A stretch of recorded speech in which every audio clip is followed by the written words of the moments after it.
aquí estoy con mis hermanos, con mis amigos. Aquí estamos, Señor, adorándote.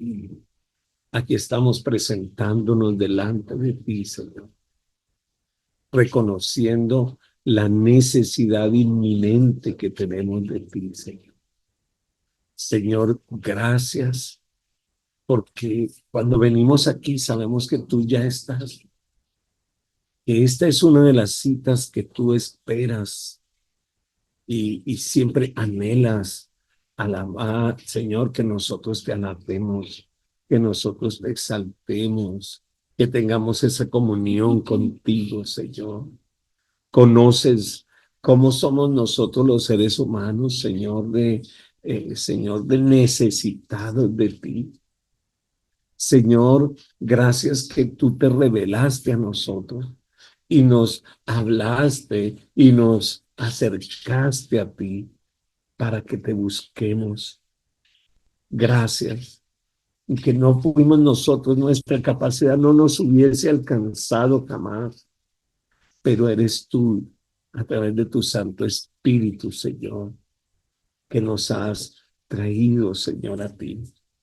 Y por eso estamos aquí, porque solo tú tienes palabras de vida eterna, Señor. Solo tú eres nuestra fuente, Señor.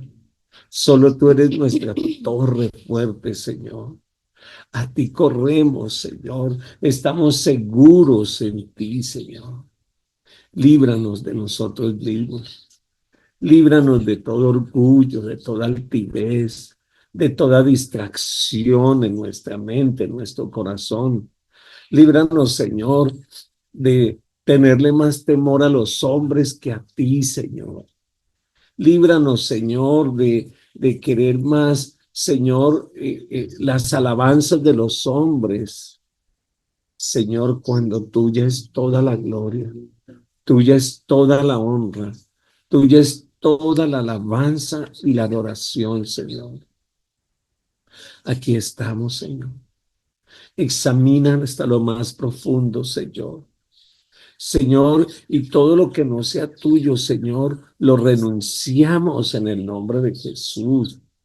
Y te rogamos, Señor, que seas tú santificándonos cada día, Señor. Recibimos la llenura de tu Santo Espíritu. Señor, yo oro para que cada uno de ellos sean llenos de tu Espíritu y sean abiertos sus ojos espirituales para que puedan ver claramente, Señor amado, a qué fue lo que tú les llamaste y cuál es tu propósito por cada uno de ellos, Señor.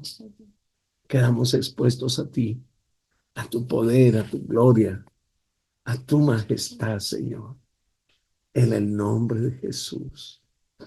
Gracias, Señor. Amén. Bueno, gloria a Dios. Benditos sean ustedes en el nombre del Señor. Seguimos aquí maravillándonos con esta carta de el apóstol Pablo escribiéndole a los Gálatas. Y bueno, recuerden que Pablo ha arriesgado toda su vida para llevar el evangelio, para compartir de la gracia de Dios en todos sus viajes de regiones lejanas. Y pues él estaba claro que no iba a permitir que el enemigo le privara de su libertad en Cristo. Me gustaría mucho que tuviéramos eso en cuenta. Nadie nos puede privar de esa libertad que el Señor nos ha dado. Bueno, eh, fue eso, la vigilancia espiritual, lo que llevó a Pablo a tener ahora aquí en Gálatas otro encuentro dramático. Y esta vez con un hermano en la fe, con el apóstol Pedro y con Bernabé y con algunos colaboradores de Santiago. Es tremendo. Al parecer, recuerdan que ayer hablamos de esa conferencia donde Pedro hizo defensa de la gracia del Señor y que también está ahí en el libro de los Hechos, en el capítulo 15. Pues parece ser que poco después él salió de Jerusalén y Pedro, perdón, salió de Jerusalén y se prepara a Antioquía. Y la primera cosa que nosotros vemos en Pedro es que él disfruta de la libertad con que el Señor lo había hecho libre. Tenía comunión con todos los creyentes, tanto con los judíos como con los gentiles. El hecho de sentarse a comer con ellos significaba que los aceptaba y que ponía en el mismo lugar o en la misma posición tanto judíos como gentiles, a todos al mismo nivel, como una sola familia. Pero recuerden que Pedro fue criado como un judío ortodoxo y Pedro tenía siempre un poquito de dificultad en aprender esa lección. Entonces, antes de que nosotros pues critiquemos al pobre Pedro, examinémonos nuestras propias vidas. Miremos nuestras vidas para ver cuánto estamos nosotros obedeciendo las doctrinas bíblicas que conocemos. ¿Cómo estamos nosotros frente a esto? Cuando nosotros repasamos la historia de la iglesia, nos damos cuenta que los creyentes a través de los años hemos sido tardos para creer y para practicar las verdades de la fe cristiana. ¿Cuántas veces has leído la importancia de perdonar? Y pregunto, ¿nos es fácil? ¿Cuántas veces hemos escuchado nosotros las palabras del Señor cuando nos habla de la misericordia, de compartir el mensaje, de ser testimonio, de honrar a Dios con nuestras vidas, con nuestras dones, con nuestras economías, etcétera, etcétera? Y a veces tenemos la Biblia abierta, la leemos, pero pocas veces la practicamos. Así que conocer la doctrina es una cosa y ponerla en práctica en la vida diaria es otra cosa. Y por eso están escritas estas cartas. La libertad de Pedro fue amenazada. Y fue amenazada la libertad de Pedro porque tenía temor. Quiso estar bien con unos y con otros. Quiso aparentar una cosa con los judíos y otra cosa con los gentiles. Durante la visita de Pedro a la iglesia de Antioquía, llegaron también un grupo de judaizantes, colaboradores inclusive de Santiago, y estos querían convencer a la iglesia de Antioquía de aceptar el legalismo. Recuerden ustedes que el Señor le enseñó a Pedro que todos somos iguales y que no había legalismo. Cuando tuvo esa experiencia de ir con Cornelio, recuerdan que bajó ese lienzo y el Señor le dice, mata y come. Y él dice, pero ¿cómo voy a llamar algo inmundo y cómo lo voy a...? Y el Señor le dijo, no, Señor, ya no hay acepción de personas. Lo que el Señor limpió, ya no lo llames inmundo. Él había sido enseñado, pero como llegaron estos judaizantes, él estaba sentado con los gentiles comiendo. Y cuando llegaron estos judaizantes, se levantó y disimuló como que no estaba sentado con ellos. Y el apóstol Pablo se dio cuenta. Mira, una de las cosas tremendas es que cuando tú le tienes temor al hombre, caes en un lazo. Eso la Biblia llama es una atadura. Proverbios capítulo 29, verso 25 nos dice, el temor del hombre pondrá lazo. Entonces nosotros tenemos que pedirle al Señor que nos ayude porque nos han enseñado a tratar de caerle bien a todo el mundo. Y en ese caerle bien a todo el mundo, podemos nosotros ir en contra de lo que el Señor nos ha enseñado o de nuestros principios. Vea, ¿cómo se explica ese temor? Es sencillo. Recuerden que Pedro era un hombre impulsivo. Él demostraba siempre gran fe y gran valor en ocasiones, pero fracasaba en otras ocasiones. Recuerden que caminó por las olas cuando iba camino a Jesús, pero en un momentico se atemorizó, miró para los lados y empezó a hundirse.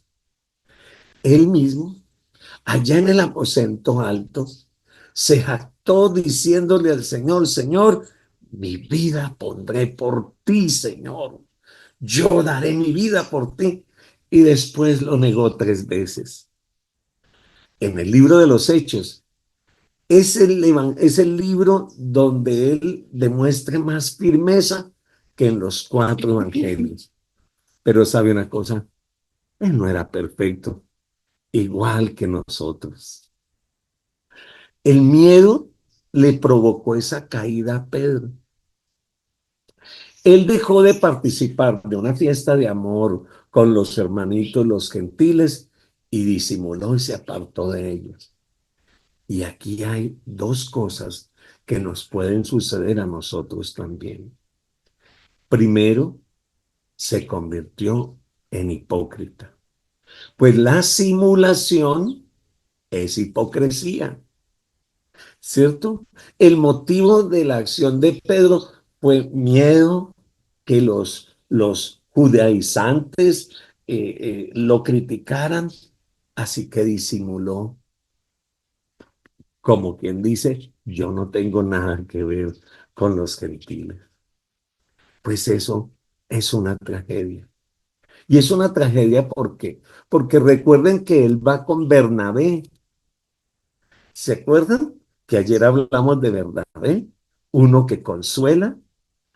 Y Bernabé, al ver a Pedro que hizo eso, pues él también hizo exactamente lo mismo.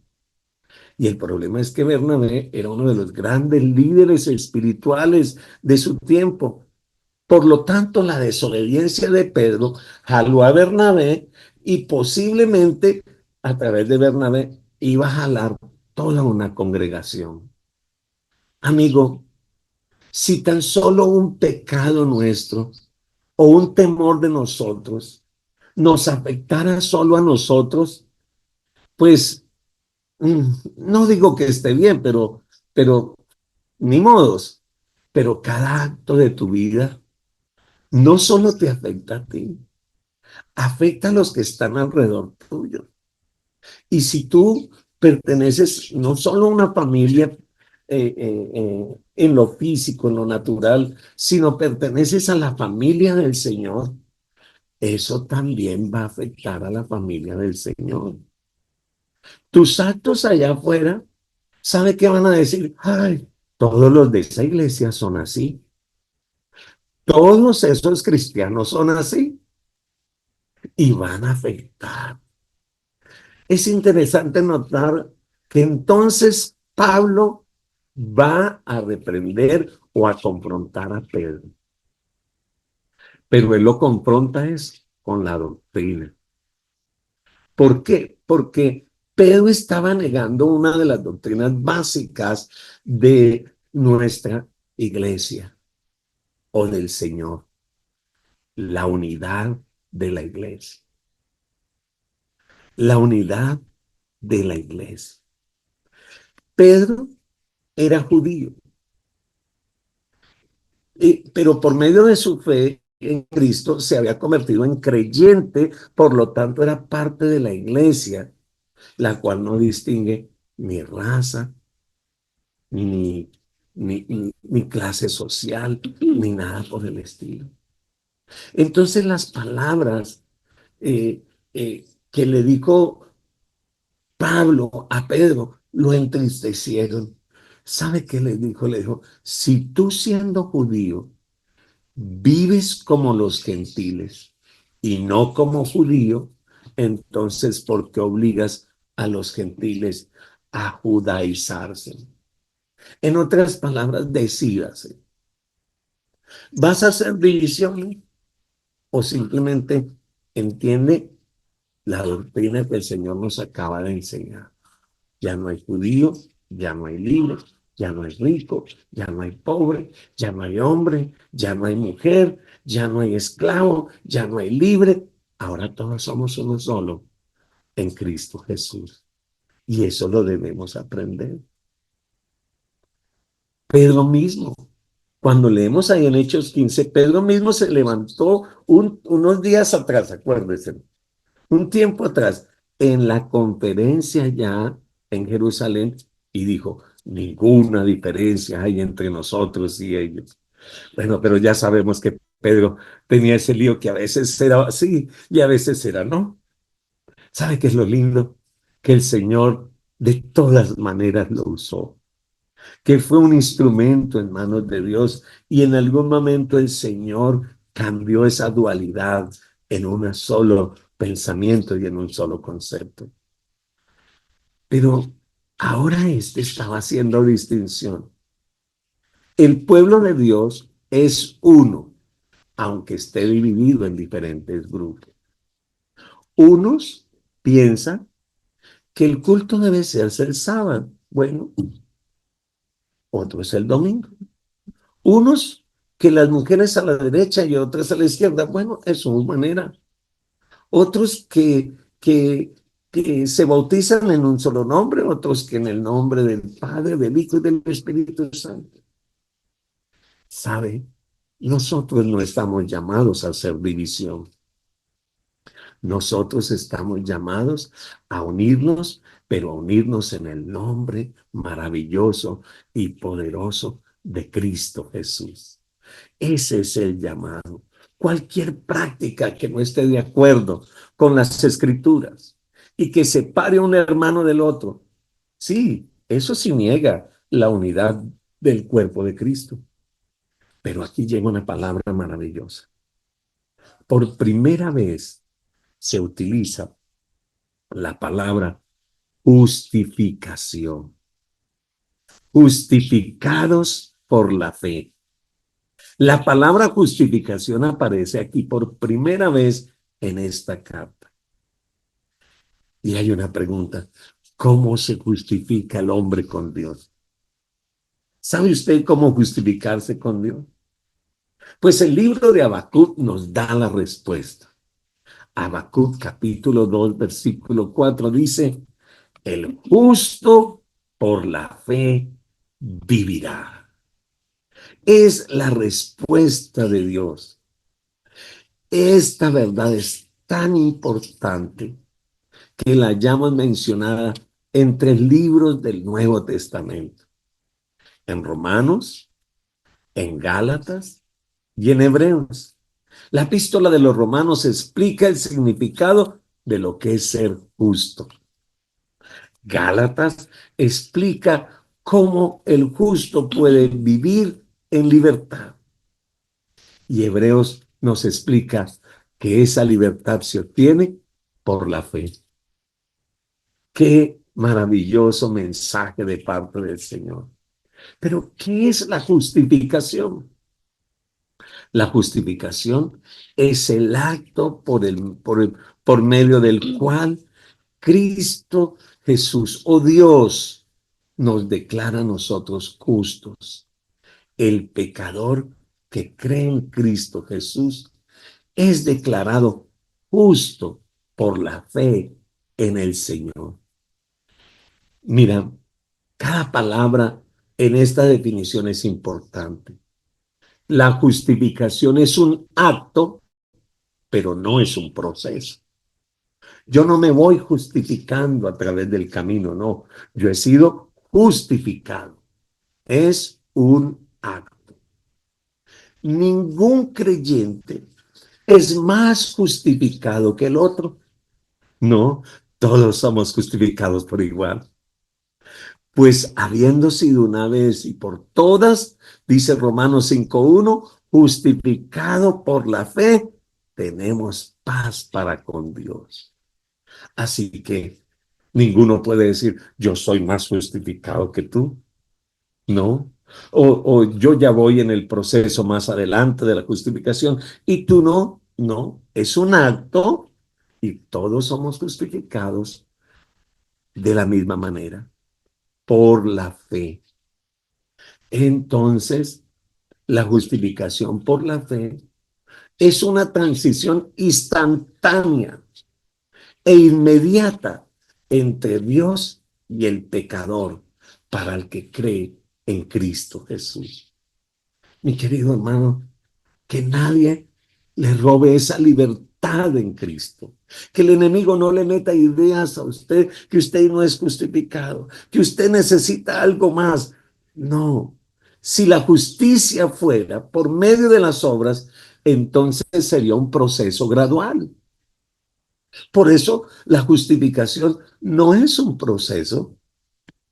La justificación es un acto de amor del Señor para aquellos que han creído en Él. Además, la justificación es un acto de Dios y no es un resultado del carácter o de las obras del hombre. Pues la Biblia dice en Romanos 8:33 que Dios es el que justifica. Querido amigo, no permita que nadie robe lo que el Señor ganó para ti. No es por las obras de la ley que el pecador obtiene una relación correcta con Dios, sino es a través de su fe en Cristo Jesús. ¿Cómo lo explica Pablo en esta carta? La ley fue dada para dar a conocer el pecado y no para redimir el pecado. Voy a repetirlo. La ley fue dada para dar a conocer el pecado y no para redimir el pecado. Dios en su gracia cargó en Cristo Jesús nuestros pecados y la justicia de Dios nos ha sido atribuida. En la justificación, Dios declara justo al pecador que cree. Escuche, no lo hace justo, lo declara justo. Aquí está la diferencia. Antes de que el pecador confíe en Cristo, es culpable ante Dios. Pero en el momento en que cree en Él, es declarado sin culpa y nunca será declarado culpable otra vez. La justificación no es simplemente el perdón, puesto que una persona puede ser perdonada y después de pecar y ser culpable. No, esto es importante. Una vez justificado por la fe en el Hijo de Dios, nunca serás tenido por culpable ante Dios. Pues la justificación es diferente del perdón, por cuanto un criminal perdonado aún tiene un expediente. Pero cuando tú fuiste perdonado y justificado, tu expediente quedó destruido para la gloria y la honra del Señor. Por eso nadie podrá quitarte la libertad con que Cristo te hizo libre y te justificó. Cuando un pecador es justificado por la fe, sus pecados pasados nunca más son recordados. Dios nunca más pondrá tus pecados en tu cuenta. Escuche, este es el regalo de Dios. Por último, Dios justifica a pecadores, no a gente buena. Pablo declara que Dios justificó al impío, alabado el nombre de Dios. La razón por la cual la mayoría de los incrédulos no son justificados es porque no quieren reconocer que son pecadores. Por eso nuestro primer paso es reconocerlo, reconocer que lo necesitamos. Es precisamente los pecadores, son los únicos que Cristo puede salvar. Aquí estamos, justificados, perdonados, Guardemos la unidad en el Señor. Guardemos eso que el Señor ganó para nosotros en la cruz del Calvario. Eso fue lo que el apóstol Pablo le habló a Pedro. Le dice: Pedro, por favor, mantente en la libertad. No puedes hacer acepción de personas. Todos hemos sido justificados por medio de la fe. Cuando Pedro se separó de los gentiles, estaba en efecto negando la verdadera justificación por la fe, porque estaba diciendo: nosotros los judíos somos diferentes, somos mejores que los gentiles. Sin embargo, tanto judíos como gentiles son pecadores y pueden ser salvos solamente por medio de la fe en Cristo Jesús. El libro de Gálatas nos afirma firmemente lo que usted es en el Señor. Y entonces, cuando usted entiende lo que usted es en el Señor, usted ya no va a mirar si usted es mejor que otro o peor que otro. Si usted es más espiritual o menos espiritual. Si usted podría hacer diferencia de personas. No, todo lo necesitamos. Pero hoy les recuerdo, usted fue justificado por la fe en Cristo Jesús. Y nadie le robe lo que el Señor ganó para usted.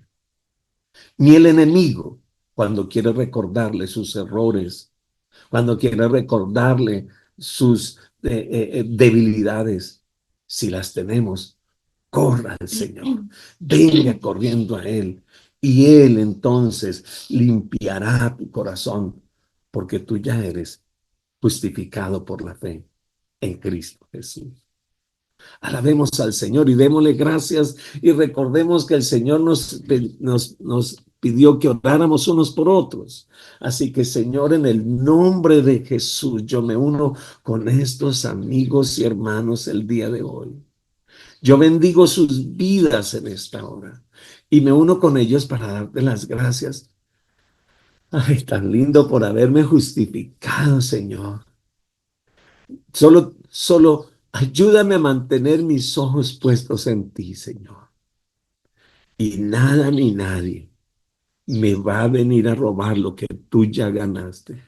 No tengo que quedar bien con nadie, pues ya quedé bien contigo, Señor. Ayúdame a aceptar a todos, Señor, por igual. Señor, pero ayúdame a mantenerme en el lugar de testimonio, de amor, de unidad, Señor. Renuncio a todo orgullo espiritual de mi corazón, de mi mente. Renuncio, Señor, a la mentira de creerme mejor que otros. Tú no haces acepción de personas. Y yo no lo quiero hacer también, Señor. Ayúdame a creer que yo tengo la absoluta verdad, cuando la única verdad eres tú, Señor.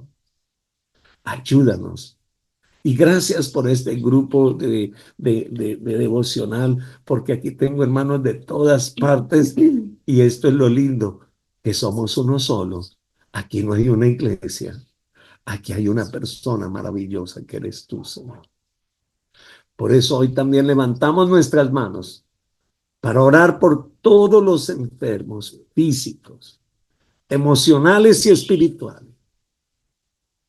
Señor, tu palabra dice que por tus llagas hemos sido curados. Y en esas llagas están los nombres de todas las enfermedades. En esas llagas están los nombres de todas las dolencias. Y es por el poder del Cristo resucitado que nosotros recibimos sanidad, alabado el nombre de Jesús, restauración, edificación en Cristo Jesús. Señor, ayúdame, yo quiero escuchar testimonios este viernes de la gloria tuya, de lo que tú has hecho, Señor. Prepáranos para este tiempo de ayuno y de testimonio, Señor, para la gloria de tu nombre. Muchas gracias, Señor. Les bendigo en el nombre del Señor. Levanten su cabecita, miren al frente y caminen como hombres y mujeres justificados por la fe en Cristo Jesús. Que el Señor les continúe bendiciendo. Amén. Feliz día para ustedes. Bendiciones.